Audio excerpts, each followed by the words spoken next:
Et bonjour, bonjour, et voilà, on est à La Rochelle. Ça fait un mois qu'on est parvenu depuis qu'on a déposé le bateau. Donc là, je vois que notre bus arrive. C'est il y a voilà. Coucou. Voilà. Dernier épisode, vous nous avez vu partir sur Rochefort avec le bateau parce qu'on ne pouvait pas rester à cause du Grand Pavois. Donc là, bien évidemment qu'on va aller à Rochefort. Mais on est venu aussi pour aller faire un tour au Grand Pavois. On a des personnes que l'on connaît qui sont sur des stands, également des amis à voir pour faire un petit coucou. Donc on va en profiter. Et puis on connaît pas le Grand Pavois, c'est l'occasion de faire des petites images et d'aller regarder quelques bateaux. Allez. Alors le temps d'attendre le bus, là je te montre un petit peu la gare de La Rochelle qui est quand même super jolie. C'était super pratique avant, enfin ça l'est toujours maintenant parce qu'on a un bus qui est juste en face, mais parce qu'on va au Minime là, le Grand Pavois est sur le Minime et puis c'est là où on a le bateau également depuis plusieurs mois maintenant et qu'on remettra quand on reviendra de Rochefort. Cependant avant, quand on est vraiment arrivé, qu'on a acheté le bateau, on avait mis le bateau Vieux-Port. Donc t'as la gare qui est là, hein, je te la fais courte, t'as l'avenue des Champs-Élysées là. Tu vas à la Grande Roue qui est tout au bout et le port, le vieux port est vraiment juste en face, à même pas 5 minutes à pied. Nous voilà arrivés devant l'entrée du Grand Pavois, édition 2024, donc Grand Pavois Salon Nautique qui accueille des stands professionnels. C'est un salon orienté plaisance et pour les passionnés de loisirs nautiques. C'est la 52e édition, 53e, 52e. Existe depuis 1973, donc on retrouve en fait pas mal de stands de professionnels qui présentent leurs produits, leurs nouvelles sorties et également tout un tas de bateaux qui vont certainement nous faire rêver. Ça y est, nous sommes rentrés au Grand Pavois, donc on va pouvoir aller faire un petit tour et regarder toutes les nouveautés, toutes les choses dont on n'aura pas le budget, dont on n'aura pas les moyens de s'acheter. On va faire un petit tour pour aller voir effectivement ce qu'il y a et aussi moi j'ai intérêt d'aller regarder les jolis bateaux qui sont sur les pontons visiteurs. Alors on connaît cette place qui est normalement le grand parking des Minimes. On a l'habitude de venir ici, c'est un peu notre spot habituel qui a été transformé. Ça fait plusieurs semaines qu'ils travaillent tous les ans, ils font la même chose. Le Grand Pavois a lieu tout début octobre et ils mettent tous les bateaux dehors, on va dire mi-septembre. Je pense qu'ils ont 2-3 semaines de travail pour pouvoir vraiment mettre en place tous les stands, mettre en place vraiment tout le salon, quoi. Et nous descendons sur les pontons pour aller voir les super bateaux. Alors là on descend sur tout ce qui est partie bateau moteur. On va aller plutôt s'intéresser à la partie voilier. Parce que pour l'instant le bateau moteur on n'a pas prévu d'avoir une annexe de 7 mètres avec un moteur. C'est pas le projet. Donc le Maxus 35 affiché au prix de 210 000 €. Hein. On arrive sur les pontons voiliers, donc avec les Bavaria, j'ai cru voir les Dufour derrière. Des bateaux assez imposants, avec des grandes tailles. On va pouvoir aller voir ça de plus près. Donc là, un super Hamel 50. Vraiment magnifique. Ça, c'est un truc qui m'intéresse vraiment bien, d'avoir un côté panoramique. Alors après, c'est sûr que... on n'est pas du tout dans le même budget, hein. Non, je pense. Je pense pas. Voilà. On va rêver. Oui. C'est bien rêver de temps en temps. On va essayer de rêver un petit peu quand même. Bavaria C38, comme on a pu le voir là, c'est en tout cas au niveau des finitions et tout, c'est super joli. Carole aime beaucoup Bavaria. Bienvenue chez nous. Bienvenue chez nous. Ouais. Allez. Clairement, on est sur des boiseries qui sont super modernes. Clairement, c'est super joli. Comme on peut voir, tous les équipements sont vraiment top, très très lumineux. Et le lit, c'est énorme quoi. Et le lit, j'avoue, ouais, c'est clair que... Oh, avec ça, c'est très bien. Tu sens que c'est vraiment du solide.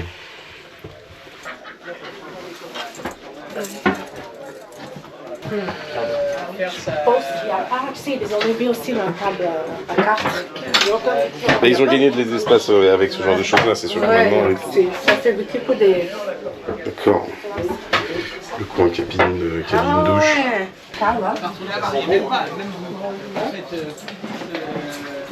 Ça c'est le carton. C'est pour le capitaine s'il ronfle, que sa madame peut rester de l'autre côté. Non, franchement, c'est spacieux. On tient debout partout. On va aller voir aussi un peu la concurrence pour voir un peu comment c'est. Ah bah c'est petit, bah oui, j'aurais pas dû tomber sur les marches. Super en plus, super bateau. On va réfléchir. Bon, le Dufour 37. On est à peu près sur la même, le même nombre de pieds à un pied près du Bavaria qu'on vient de visiter. Pareil, même principe de bar à roues extérieur. Ah, bienvenue chez toi, mon chéri. La petite cousine. On a une cabine. Bien. Elle est plus de place que le Bavaria. Ce placard qui donne accès avec un coffre. Ouais. La cabine. Et là, c'est le suite master. Alors, il n'y a pas les hublots sur le côté. Ah non. Un petit canapé, j'aime bien. Les petits rappels. Une petite salle d'eau. Alors, ça visite des super petits bateaux? Bah écoute, ça visite des super petits bateaux. Vous connaissez Abby, hein, toujours. Hein, vous l'avez vu sur les vidéos. Abby, celle qui a pas droit aux poissons, c'est moi. Voilà, exactement. Et Yvan aussi, un autre voisin de ponton de La Rochelle. Et en ce moment, on n'est plus du tout voisins de ponton. Les voisins de ponton, c'est que des... Donc ouais, on a été visiter du Dufour 37 et le Bavaria. Mais quand tu commences par le Bavaria en visitant l'intérieur et tout, c'est très difficile d'arriver sur le Dufour 37. Ah, la même chose. C'est pas la même chose. Allez, on attaque sur l'Océanis. J'avais envie de le voir. La version 37.1. Donc ça c'est bien aussi. Version 2 cabines apparemment. Alors, cabine arrière, version propriétaire. Ah oui, là, franchement, c'est le top. Un super lit. Sur les nouvelles versions, donc la partie salle d'eau. Regarde, ça c'est le top. Ah oui, d'accord. Ça c'est le top, il y a des oui, rougements d'accord. partout. Bon, on fait livrer alors. Ça dépend de toi, c'est bon, on n'est pas compliqué. Voilà, ça c'est super aussi. Hein. Oh non, je vais dire c'est celui-là. Franchement, Océanis 37, je suis super fan. C'est un bon juste milieu, je trouve, entre le Bavaria et le Dufour. Et là, on va aller regarder la version 34. Et là, à chaque fois, il y a des trucs comme ça et comme ça. Bonjour. Ouais, il y en a deux à chaque fois.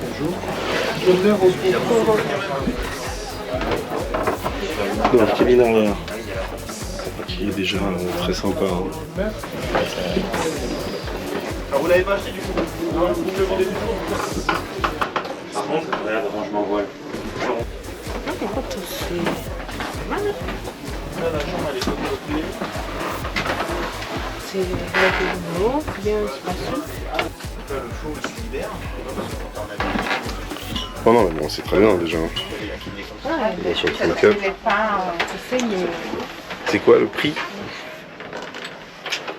Ça, je peux mélanger Oui, quand on sera au sud. je peux peut-être à réfléchir. Si toutefois on rêve, ça serait peut-être d'avoir plus grand. Et passer de 31 à 34, c'est pas très significatif. Oui, mais ça, il y a des grosses évolutions. Ouais, franchement, on est en train de rêver. Ça, c'est pour moi. On est en train de rêver, mais on garde la chaîne Guri. Pour l'instant, on est très bien comme ça. On rêve. Donc la version 35 sur l'Odyssée. 350 sur la liste. Donc là vous avez la plateforme dedans, c'est une plateforme qui est en option, sinon Okay. c'est un open. Okay. Là la grosse nouveauté, la différence qu'on va avoir, c'est vraiment les passes avant. Donc allez-y, vous allez voir l'utilisation, on n'a plus à lever le pied en fait par-dessus. C'est des gens plutôt motivés, légèrement plein sur la plateforme. Mais il ne faut pas trop poster, tu vois. Donc voilà, je pense que c'est bien réfléchi, le seul objection c'est la plateforme.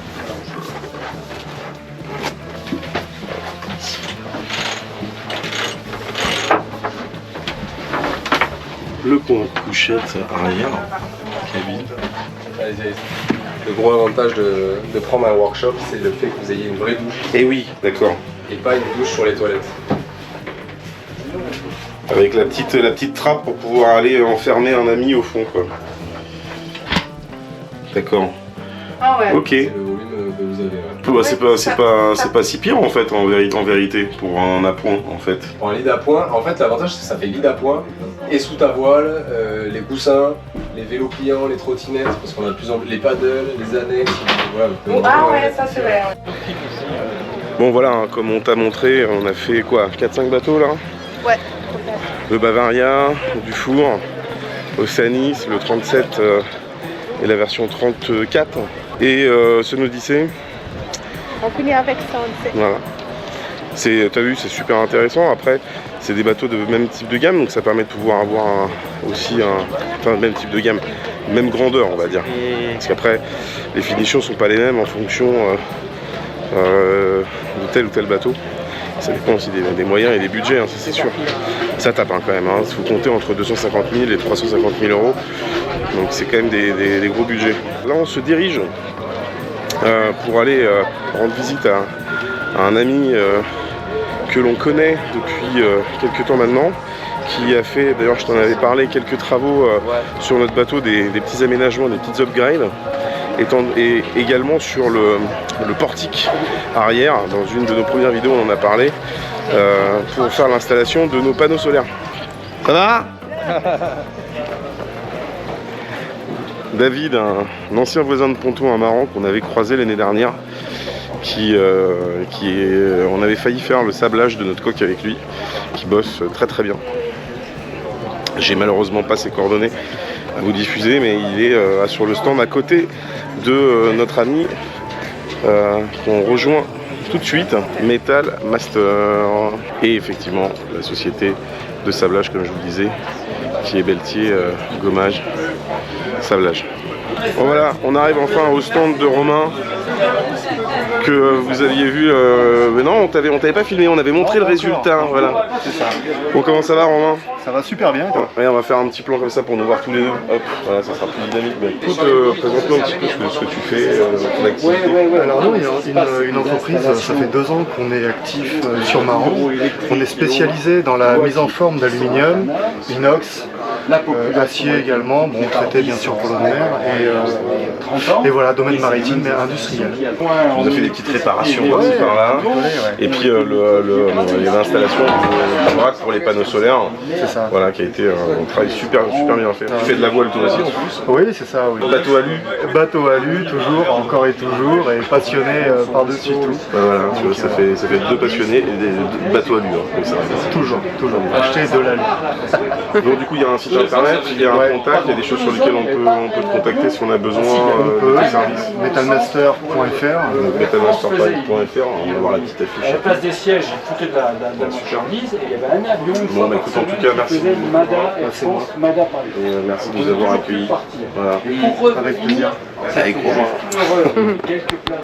Arrivé à Rochefort. Deuxième jour pour nous, sur le petit week-end où on est venu pour premièrement aller faire un petit tour au Grand Pavois, et ça faisait 1 mois qu'on n'était pas venu sur le bateau. On en a profité pour faire pas mal de petites choses, un petit peu d'entretien. Malheureusement dans cette vidéo tu n'auras pas de navigation. On est les premiers extrêmement déçus de tout ça, hein, mais c'est comme je l'avais expliqué dans la dernière vidéo, trop galère pour naviguer ici. Il faut être présent plus de 2 jours parce qu'il y a la Charente à remonter, à redescendre, il y en a pour 3 heures. Et à l'ouverture avec une écluse qui se fait 1 ou 2 fois par jour en fonction des horaires de marée. Donc techniquement, pour pouvoir sortir et rentrer, et avec nous, du fait de ne pas être de la région, avec le train et tout, il faudrait que toutes les planètes soient alignées. Donc pas de navigation cette semaine. On t'aura montré quand même des images sur le Grand Pavois. On va bien évidemment pas louper, te montrer les petites images de notre apéro et de notre petit repas. Mais la navigation, ça sera pour la prochaine fois. Et la prochaine vidéo devrait être le retour de Gury à La Rochelle. Ça va être l'occasion de pour nous revenir ici, je crois, le week-end du mi-octobre, et se faire une petite navigation retour à La Rochelle. C'est malgré tout, regarde, il fait beau, pas mal, c'est pas pire. Regarde. En tout cas, on rattrape un peu le soleil qu'on n'a pas eu pendant cet été. Non, en tant que j'y pense, c'est vrai qu'à chaque fois on fait des vidéos d'extérieur, de navigation, donc on n'a jamais eu l'occasion de le faire. Là, je pense que l'occasion s'y prête, ça change un petit peu le type de contenu, comme je disais. C'est de vous montrer un petit peu aussi l'intérieur du bateau. C'est un bateau qui était en bon état, mais qui avait un manque d'équipement, et puis aussi il y avait un petit refresh à faire. Voilà. Donc il était sain, mais il y avait quand même pas mal de petites choses à faire et puis à mettre au bout du jour. On a changé tout le panneau solaire, ça s'était quand même présenté au début d'une de nos vidéos par Romain Blanchard de la société Metal Master qu'on vous a montré hier. Donc son panneau solaire, enfin le panneau solaire que j'ai acheté. Et lui, il nous a fait le cadre qu'il a adapté sur le portique. Il nous a fait également des barres qui permettront de descendre l'annexe, le futur annexe. J'ai installé un pack I70 Raymarine qui est derrière. Bon, on va pas l'allumer, mais qui est tout neuf. Ça, c'est super parce que ça fait donc lock sondeur. Il y a tout, quoi, la vitesse du vent et puis la profondeur. Ça c'est vraiment bien. Écoute, je vais te montrer un peu l'intérieur. Donc l'année dernière, on a installé ce petit frigo, le petit chauffage. J'ai mis un petit caisson ici en bois, qui est juste là. Qui, bien évidemment, en dessous, il y a encore les systèmes à gaz, donc avec la plaque à gaz et l'espace pour la bouteille. Mais ça c'est bien pour la navigation et c'est vrai que comme ça nous évite de tirer du gaz quand on est à quai. Petite la carte qu'on s'en sert parce que pour mettre le micro-ondes, 2-3 équipements, tout notre stockage de batterie qui est ici sous la couchette cercueil. Donc on a tout refait en Victron, chargeur Victron de quai, MPPT Victron, et on a également derrière le frigo donc le circuit 220 qui est juste derrière aussi. Et tout en bas on a installé un convertisseur Victron qui nous permet d'avoir le 220. Voilà, donc on a refait un petit peu de clean, des peintures, un peu d'aménagement, la petite télé. Alors les puristes vont dire mais qu'est-ce que vous foutez avec une télé? C'est vrai, quand on navigue on la regarde pas, mais quand on est à quai des fois, le soir, un petit fond musical, un petit fond visuel, une petite série éventuellement, pourquoi pas, ça peut toujours être sympa s'il pleut, si on se fait chier. Voilà, donc ça c'est l'aménagement de la cabine intérieure. J'ai mis, alors on le voit pas trop, mais j'ai installé en fait des systèmes de lumière indirects en ruban LED qui sont dans les coffres derrière, qui diffusent contre le lambris là, et également à l'intérieur, on voit un peu le faisceau lumineux qui vient ici, qui nous permet de pouvoir faire un éclairage indirect et pareil des deux côtés. On avait fait donc ces petits équipements de rangement, ces petits casiers de rangement qui sont ici avec une petite porte, ça c'est moi qui l'ai fait. J'avais pas vraiment envie d'avoir l'évier qui était là, je voulais quand même qu'on garde un petit peu d'espace de rangement parce que dans ce bateau il n'y en a pas beaucoup. Donc j'ai refait ça, voilà. On a aménagé avec un petit peu de déco au bout, des petites guirlandettes de lumière. Et j'ai installé là où des fois je regarde des vidéos, des vidéos YouTube, du contenu. Non, on s'en sert très peu du toilette en navigation, mais sinon on peut pas aller aux toilettes quand on est au port, on va à la capitainerie. Mais il est tout neuf, il date de l'année dernière. Bon, écoute, pas grand chose d'autre, ça reste un petit bateau, 9,30 m, mais qui est amplement suffisant pour pouvoir faire le programme qu'on a nous besoin de faire. Voilà, donc c'était l'occasion de te montrer un peu l'intérieur de Guri. Que tu vois à quoi ça ressemble. On va passer à l'apéro là. Ouais. T'as Carole qui est en train de préparer des petites tranches de saucisson aux noisettes et une petite, c'est quoi, c'est un petit pain au chorizo, c'est ça? Ouais, pain au chorizo. Acheté tout à l'heure. Ah oui, et j'oubliais, tiens, j'ai un collègue de boulot qui me dit qu'à chaque fois il a le mal de mer là, quand il regarde mes vidéos parce que c'est jamais droit là avec la gîte. Ça va Pierre, là, tu te sens bien? C'est comme ça plutôt? Ou comme ça? Tu me dis si c'est mieux pour toi la prochaine fois. Allez, petite dédicace. Gary? Coucou! Comment tu fais ton riz? Ouais. En fait, d'abord, c'est pas avec des oignons, on prépare avec des ail. Et là, comme on n'avait pas d'ail, j'ai improvisé, j'ai fait des oignons. J'ai fait revenu avec de l'huile. Après, je fais bien le riz avec les oignons. Après, je sazonne aussi, j'ai mis du sel. Et à la fin, j'ai mis de l'eau chaude. Voilà, et je laisse ça, c'est la première étape. Et après, quand l'eau elle descend, Là, j'ai mis encore juste un petit peu de l'eau chaude encore et je baisse Tu baisses le feu pour pouvoir le feu. Voilà, et c'est ça. Et Bon, voilà. c'est trop bon. C'est vrai qu'il est très long. Et voilà, pour le deuxième cycle de riz, j'ai ajouté encore juste un petit peu de l'eau chaude. Ok, pas trop. Et là, je couvre et je baisse le feu. Alors, le chili con carne se transformera en tout sauf du con carne. Enfin, si con carne, parce que ça veut dire avec de la viande, mais il n'y aura pas le chili, quoi. En fait, on a fait les courses pensant avoir cette fameuse boîte de chili con carne dans le bateau, et on l'a pas. Voilà. Et ben, on va faire revenir une sauce bolognaise, hein, et avec le riz, c'est pas trop mal, hein, ça marche aussi. Hein. Là, c'est responsabilité. En fait, le capitaine, il Ouais. fait très bien la cuisine. Là, je viens d'ajouter la sauce bolognaise. Voilà. Allez, on laisse mijoter comme ça, et puis c'est bon. Et après, c'est la surprise. La surprise. Bon bah voilà, ça y est, la petite recette de Carole est terminée. Improvisation, en fait. Improvisée. Ouais. Donc c'est le petit riz, je sais pas si on va voir bien. C'est un petit riz composé avec de viande, avec des maïs. Du fromage, des tranches de fromage, parce qu'on avait pris des tranches de fromage pour faire des sandwichs ce soir, donc du coup on a mis le fromage à l'intérieur. Donc il faut aller le trouver, mais impeccable. Donc nous on va grignoter ce petit repas. Et puis je pense que ça va être... Après, ça va être un petit sieste. Sûr. ça risque d'être la petite sieste. Ouais, sûr, capitaine.